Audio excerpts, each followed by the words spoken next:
Assalamualaikum warahmatullahi wabarakatuh. Kami akan mempresentasikan tugas dari mata kuliah kewirausahaan yang diampu oleh Ibu Ika Purwanti dengan judul Teknik dan Strategi Pemasaran. Sebelumnya, saya akan memperkenalkan anggota dari kelompok kami. Yang pertama ada Arselia Nuraini, yang kedua ada Lilis Handayani, yang ketiga Norma Anggreni Rahmawati, yang keempat Reza Sofia Wulandari, yang kelima Uswatun Aisyah.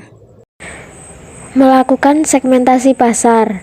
Segmentasi pasar merupakan strategi pemasaran suatu perusahaan untuk mengenal minat serta kebutuhan konsumen di suatu market yang menciptakan produk baru yang sesuai dengan minat dan kebutuhan konsumen. Segmentasi pasar dapat diartikan sebagai proses pengelompokan atau pembagian calon konsumen berdasarkan karakteristik yang berbeda. Tujuan pembagian segmentasi pasar yaitu 1. Untuk meningkatkan volume penjualan. 2. Pembagian konsumen bermanfaat untuk mengetahui kebutuhan yang diinginkan. Syarat segmentasi pasar dibagi menjadi 5 bagian. 1. Measurable atau dapat diukur. Segmentasi pasar dapat diukur dengan dasar volume atau nilai penjualan. Hal ini membutuhkan riset pasar yang handal dan mampu mengidentifikasi ukuran segmen pasar. 2. Substansial. Hal ini berkaitan dengan substansi. Pendeknya membuang anggaran pemasaran ke dalam pasar yang tidak cukup besar tidak perlu dilakukan. 3. Aksesibel. Ketika melakukan riset pada segmen pasar, ada baiknya mempertimbangkan bagaimana audiens bisa mengakses informasi mengenai produk dan perusahaan. Yang kelima, actionable atau dapat ditindaklanjuti. Pada kriteria ini, segmen pasar harus mempunyai nilai praktis dan harus menyediakan informasi pendukung untuk metode penjualan. Semua program pemasaran yang telah disusun dapat terlaksana secara efektif dan efisien. Jenis-jenis segmentasi pasar ada 4, yaitu sebagai berikut. Yang pertama, segmentasi pasar berdasarkan geografi. Segmentasi ini digunakan untuk membidik produk yang hanya cocok di wilayah geografi tertentu. Yang kedua, segmentasi pasar berdasarkan demografi. Segmentasi ini digunakan untuk produk tertentu yang memberikan nilai pada karakteristik yang spesifik. Yang ketiga, segmentasi pasar berdasarkan perilaku atau behavior. Segmentasi ini adalah titik awal terbaik untuk membuat segmen pasar. Yang terakhir, segmentasi pasar berdasarkan psikografi. Segmentasi gaya hidup atau lifestyle yang membagikan konsumen berdasarkan cara berpikir. Segmentasi ini penting karena untuk mengidentifikasi aktivitas dan membidik gaya hidup dari subjek atau image yang ingin dicoba. Perencanaan produk. Perencanaan produk adalah proses menciptakan ide produk dan menindaklanjuti untuk diperkenalkan ke pasar.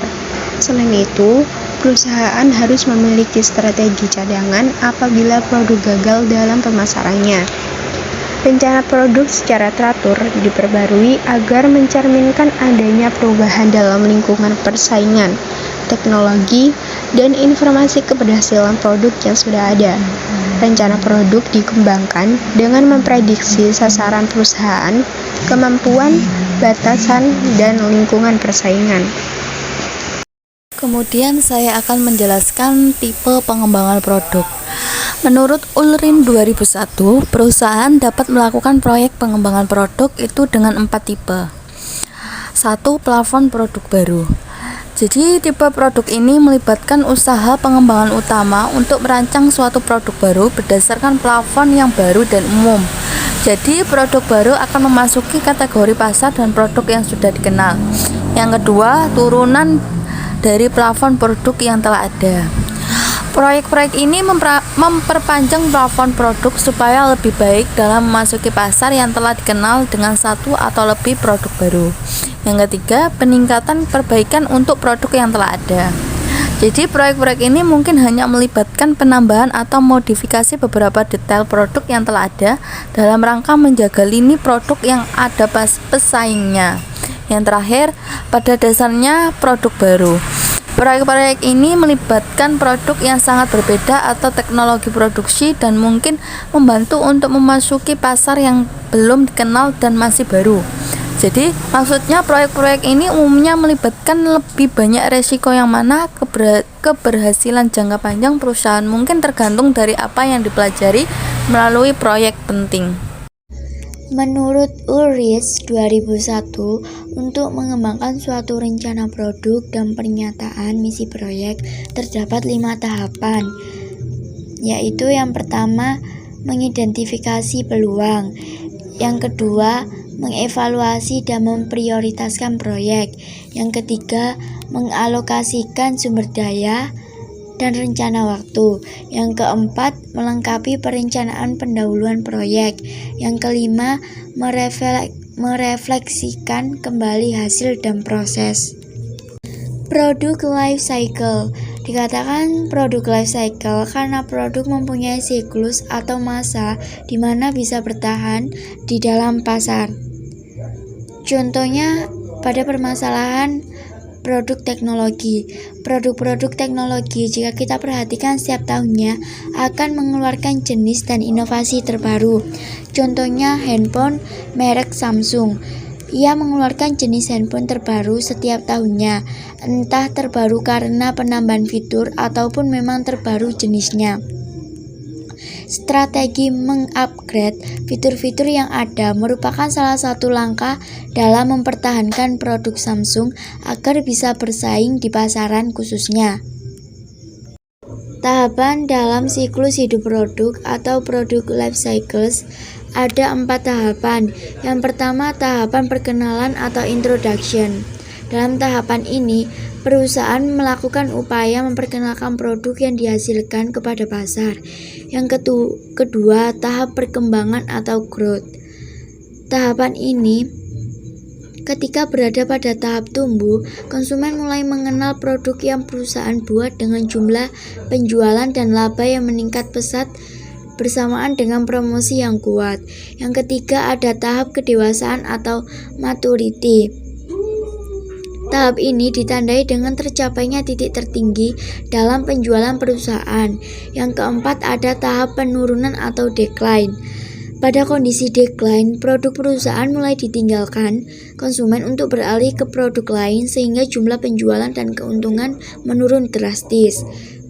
Adapun faktor-faktor yang mempengaruhinya, yang pertama karena perubahan selera pasar, yang kedua karena produk substitusi diterima konsumen dari luar negeri maupun dalam negeri, dan perubahan teknologi.